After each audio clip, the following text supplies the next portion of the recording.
Yeroo tokko mootii tokkotu ture. Mootiin kun warra isa wajjin hojjetan nama 12 qaba ture. Nama 12 isa jaallatan. Nama 12 si'iif duuna jedhan. Nama 12 osoo nu jirru eenyulle si hin tuqu jedhan qaba ture. Isaan wajjin deemaa baddaa gammoojjii badda daree gaara bishaan qarqara deemaa saba ofii kana barsiisan ture. Mootichi kun hordoftoota baay'ee horataa dhufe. Namoota baay'een jaallatamaa dhufe. Kanarraan kaka'e warroonni ollaa hin jaallanne mootonni ollaa hin jaallanne hinaaffaa guddaa keessa seenan. Namni kun takka turee jennaaniin aangoo keenya nurraa fudhachuu danda'a jedhanii sodaa keessa seenan. Hinnaa kana nama kana balleessuuf yaalan. Nama kana hinnaa balleessuuf yaalaniitiin jedhan waan saba baay'ee qabuuf hin dandeenye.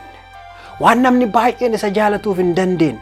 Sabni kun maal nu godhinna jedhanii shakkan. Akka itti siqaniin hin dhaban. Akka itti nama kana ajjeesaniin hin dhaban. Hinnaa kana keessaa yaadaniiti. Warrootuma toltoota mootichaa ta'an keessaa nama tokko qarshii bitan. Qarshii guddaan. Namti kun hin bitamee yeroon mooticha kana qaban hin muramee akkaataan ittiin mooticha kana qabamu siiboon ittiin namni mooticha kana qaban hin diriiree guyyaan isaa galgalli isaa hin gahe. Yeroo kana warroota mooticha kanaan filataman warroota mooticha kanaan si jaalanna jedhan keessaa ka bitame kun akkaataa itti walii galanii gaafa jarri dhufaniitiin jedhan warroonni mooticha kana ajjeesuu fedhan dhufaniitiin jedhan dhaqee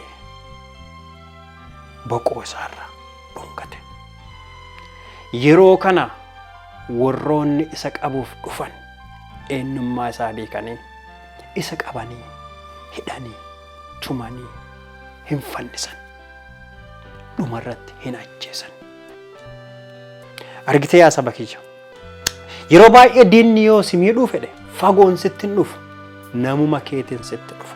Jaalalluma keetiin sitti dhufa. Namuma an hiriyya jettee ati yaadduun sitti dhufa. Ka ati na jaalata jette hundumtinuu si jaalata jechuu miti.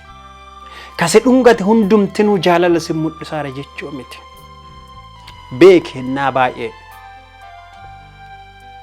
Wanti namtichaan mooticha kana jaallatu isa dhungateef warri isa qabuuf dhufanu eenyummaa isaa hin beekan.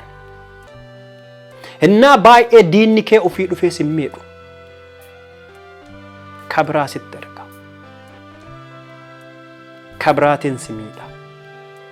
Kanaaf nama hin beennellee eeggadhu. Nama beettullee eeggadhu.